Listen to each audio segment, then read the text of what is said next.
Hello everyone, I am back working on the Seacan coupe, the 64 Corvair that was in a Seacan storage container since 1983 roughly. I have some other videos on this car and on another, sort of tied it in with a project that my friend Kyle is working on. Anyways, if you've looked at any of the other videos, you'll see that the engine that was in it is not great.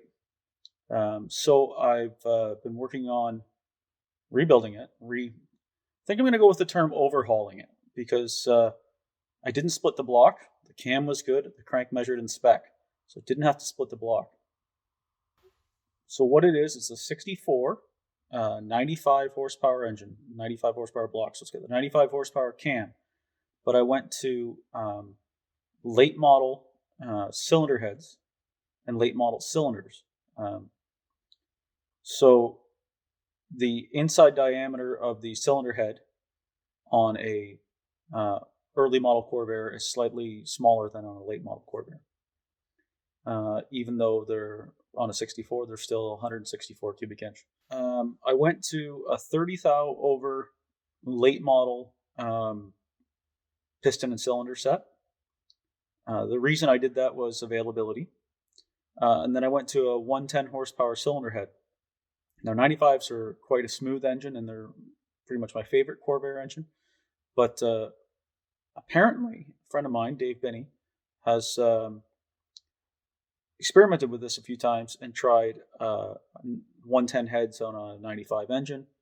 And you get the smoothness of the 95 and just a little bit more torque of a 110. I don't really care. For me, it was availability. I couldn't get, in a timely fashion, pistons and cylinders up from the States. And shipping right now is expensive and the exchange is expensive. And a friend had these on the shelf, brand new. So I bought them, and then I had to get 110 heads to match. I had to do some work on the 110 heads. I sent them in for new springs, new valves. This video I'll show you basically how I put all that together. And it's in progress. This is probably going to be part one of assembling the engine.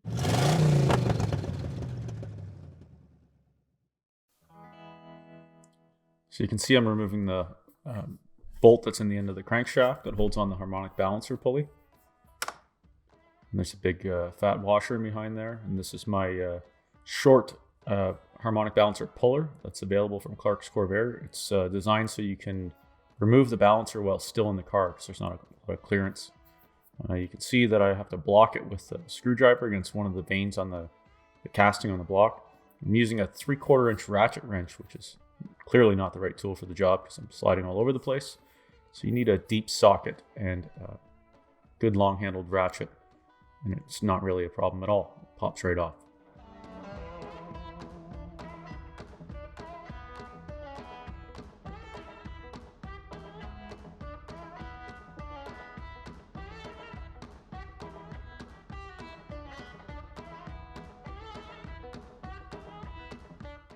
So now I'm securing the block and I'm giving it a little crack to loosen the torque on all these bolts by hand.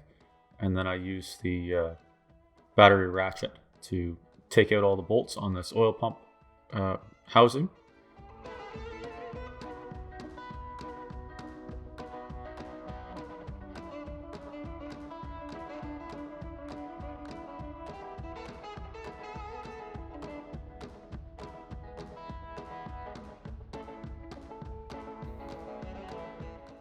Off comes the oil pump housing. You can see the brass gear on the end of the crankshaft. That's where the distributor gear rides. Just putting the fasteners in a nice little Ziploc bag.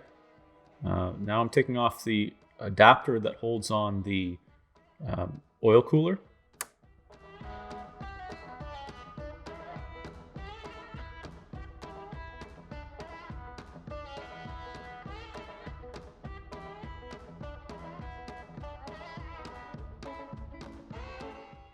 Now you can see that I'm starting to remove the oil pan bolts.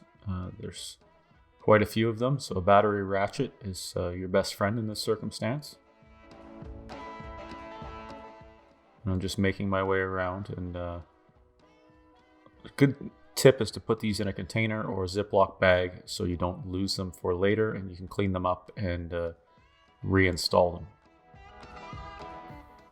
So you can see there's a lot of degreasing to do as well, a lot of clean, and I'll pick up the video after it's all cleaned and I'm starting to put it together. So I started on this last night to kind of see how it was going to go. I've got 2 cylinders on with pistons, and the connecting rods are connected. I have 4 more to go, and it seems to be going okay. It's time consuming, but I'm taking my time to make sure that everything's correct. I now have 6 cylinders. Imagine that. These are 30 over Clark's pistons and cylinders from Clark's Corvair. New connecting rod bearings, of course. New rod nuts. The rods have been sized. New rings, obviously. They're Grant rings. And yeah, that's the first major hurdle of the, I guess, this assembly. I don't know if I'd call it a rebuild because I didn't split the block. The cam looked good and crank looked good. So, and it measured all within spec, the crank. And there was, the cam looked to be in pretty good shape. So I didn't split the block. So I don't know if I'd call this a rebuild as much as like an overhaul, maybe. I guess it's whatever, it's just words. So I followed the manual, and it looks like everything's done right. Torqued to the connecting rods to 24 foot-pounds, which is the middle of the range. It says 20 to 26. And so far, so good. Everything rotates. Everything's free and smooth and all that good stuff. So now I guess I will work towards putting the heads on. The heads have all been rebuilt. New valves, new springs, new everything. So I have to get towards putting them on. Obviously, these little pieces of copper pipe are just a trick to hold the cylinders in place. Because they can come off. There's nothing attaching these. The cylinder head is what attaches them. Okay, so with all the block kind of assembled there, cylinders on, I took the time to clean the exhaust tubes. Had to replace one. I installed the new choke coils, cut off the old ones. This is how I do them. A lot of people will. And Clark sells a kit where you can drill out and put like a rivet in there or a screw or something. I usually just hold it on with the lower shroud bolt. If I'm running lower shrouds, I use the bolt to hold it on. It's fine. It's never been a problem for me. Like I said, these are new valves, new springs. Everything's cleaned. I'm going to give them a good clean here, a wipe down. And it's getting to be time to look at putting them on the engine. Okay, so the heads are on. I just have the top head studs on. They're not tight. Obviously, I have to torque this, but some things I have to do before that. The first thing that I have to do that everyone forgets is these baffles go underneath the pushrod tubes on the bottom of the cylinders. And then you can start popping pushrod tubes in whenever you feel like. But the nuts that hold these studs here are actually the also the rocker stud. So I got to do that. I also got to drop the lifters in.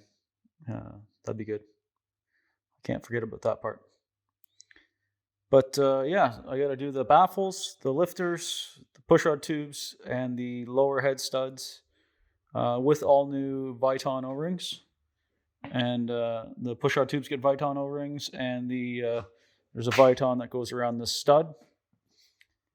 And yeah, get on to head torquing.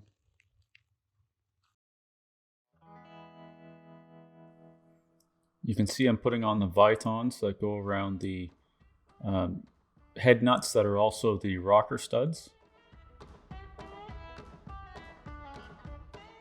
Skip ahead here, I'm putting the lifters in. They're well lubricated with assembly lube. And sometimes they take a little jiggle, but when they're right, they just kind of fall right into place. As you can see this one, I have a little bit of trouble trying to get it just right. And then boom, it just pops right in.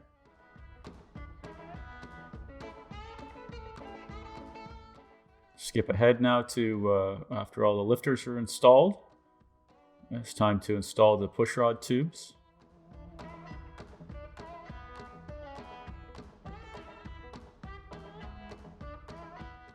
So then you put the pushrod tube in, put the Viton in, pop it into place. Get an appropriate sized socket that fits there, and it just pops right in. And it has a Viton O-ring on each end. So you just repeat the procedure, pop it through the hole, Viton on, pop it in the lifter hole, little socket, little tap, and there you go.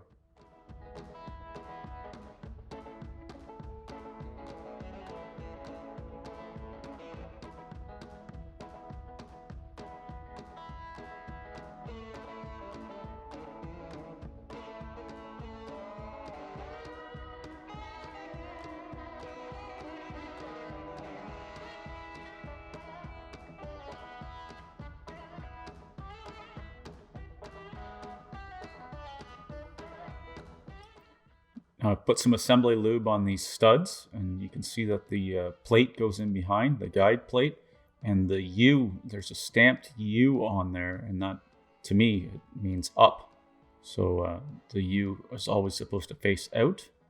So it takes a spark plug socket actually to drive these in. Like I said, a little bit of lube around them helps a lot because they are going into that Viton O-ring. And I just take them in just sort of hand snug. And I just repeat the process all the way across all the cylinders.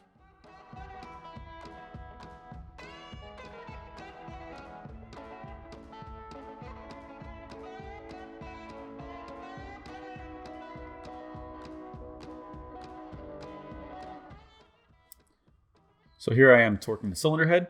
I'm starting off with 5 foot-pounds just to sort of get going. I'm going to follow the pattern that's in the manual. You can see the manual is right there on my right. And the final torque is also indicated in the manual. There's a range. And if you go with small increments and follow the pattern, you'll be successful every time.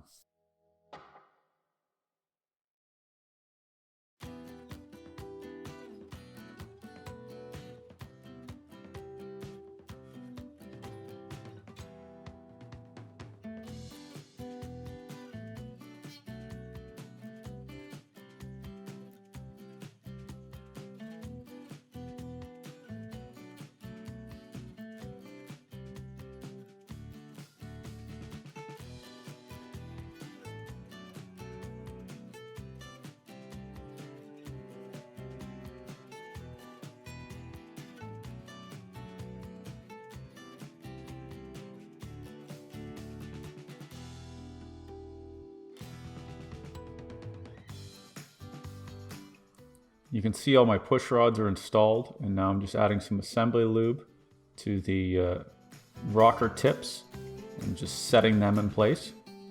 And then I will add some assembly lube to the little ball that's inside the rocker that goes underneath the nut, and I will put them in place, and then the rocker nuts.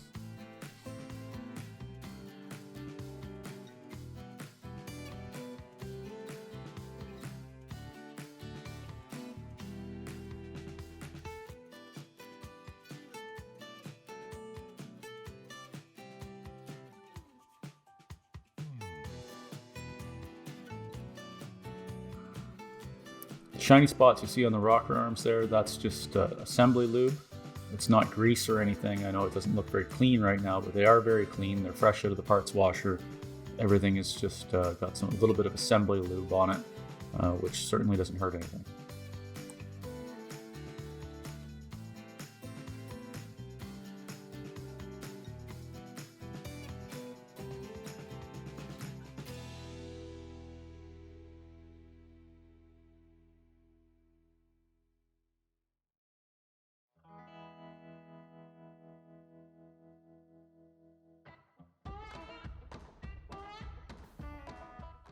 So this is really second verse, same as the first. You can see I'm putting on those Viton O-rings in the holes for the studs, and then I'm going to install the pushrod tubes and install the push rods.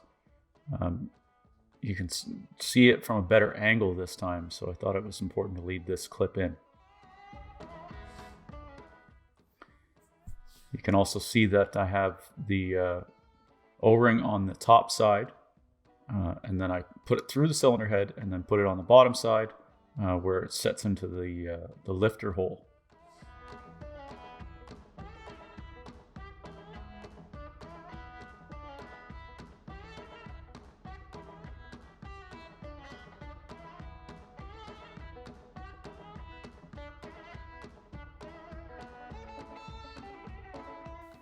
Just giving a final wipe in the lifter holes.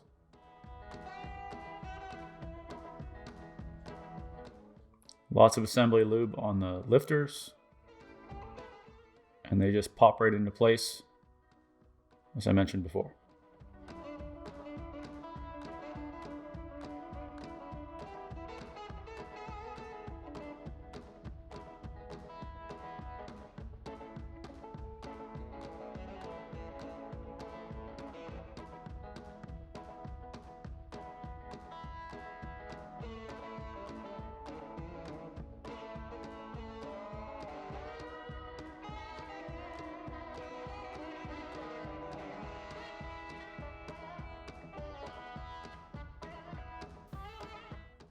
Now it's time to install the pushrod tubes again. You can see doing it a little differently this time because I have the angle of the engine stand to my advantage.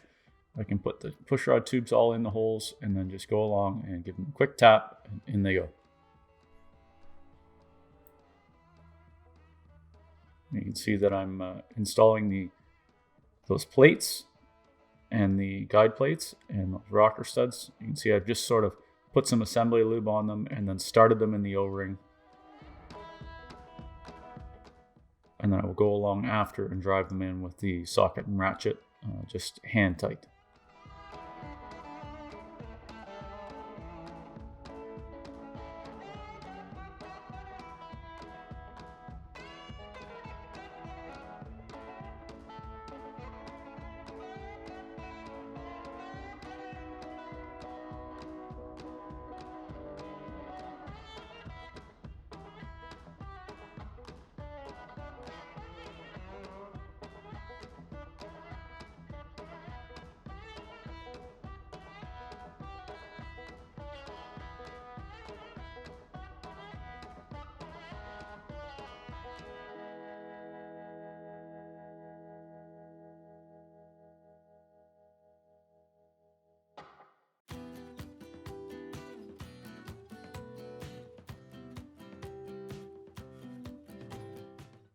And now you can see I'm just going through the motions to torque everything again.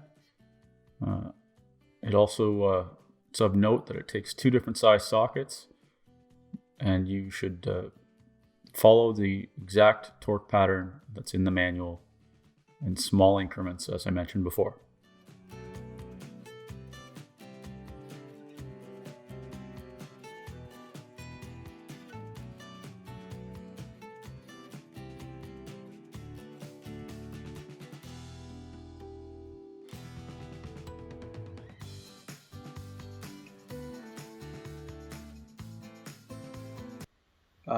Cylinder heads are installed and torqued, which means connecting rods, pistons, cylinders, all that stuff are all installed now.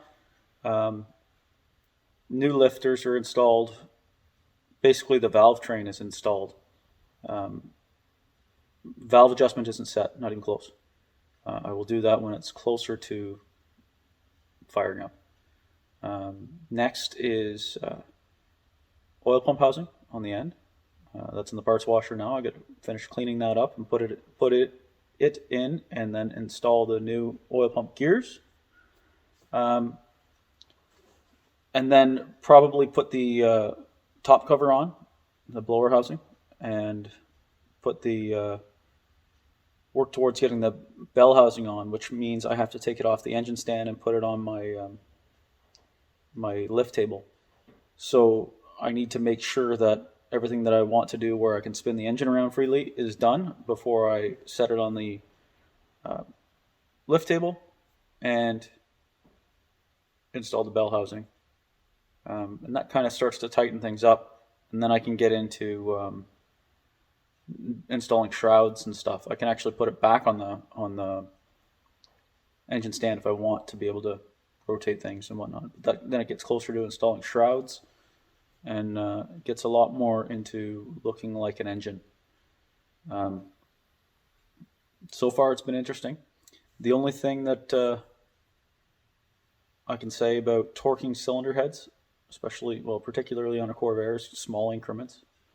I think I went with 5-pound increments to bring it up to final torque. And then when I got to final torque, I just did it like a click through the pattern again. Follow the torque sequence. And that's all I can say. Thanks for watching, and please check out my other videos on this car. There's going to be more on this car as it progresses. I know it's been a little bit since my last video, but been busy. I'm working on some stuff and trying to enjoy life. So I will be working on this car more the next little while, and hopefully there will be more progress. So this will be a part 1, and I think the next part will be kind of closing the engine up. Thanks.